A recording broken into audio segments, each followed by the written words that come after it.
Here's a writing by Benedict XVI that comes to inform what I was talking about with the difference between the religious and non-religious person, and the religious being somebody receiving, accepting something.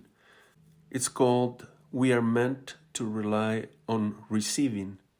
I was just reading this today. It's the reading for today, so I'm going to share it here. Man is redeemed by the cross, the crucified Christ, as the completely opened being, as the true redemption of man. This is the central principle of Christian faith. In the last analysis of man, it expresses the primacy of acceptance over action, over one's own achievement.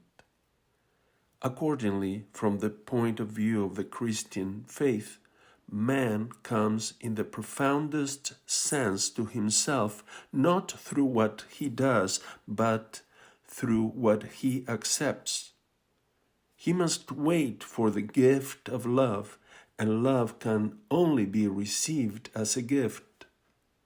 It cannot be made on one's own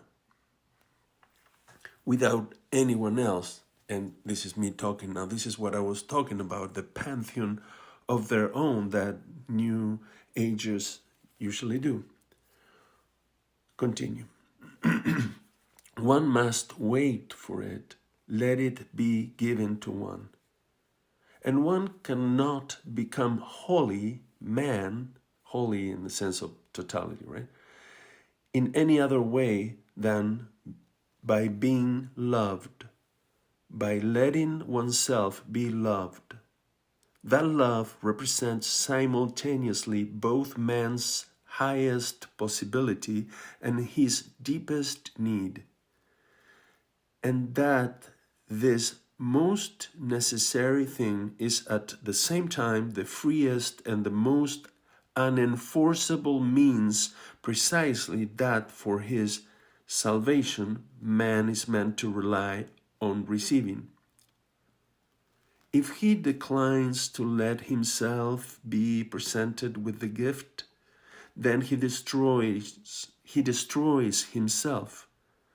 Activity that makes itself into an absolute, that aims at achieving humanity by its own efforts alone, is in contradiction with man's being. The primacy of acceptance is not intended to condemn man to passivity.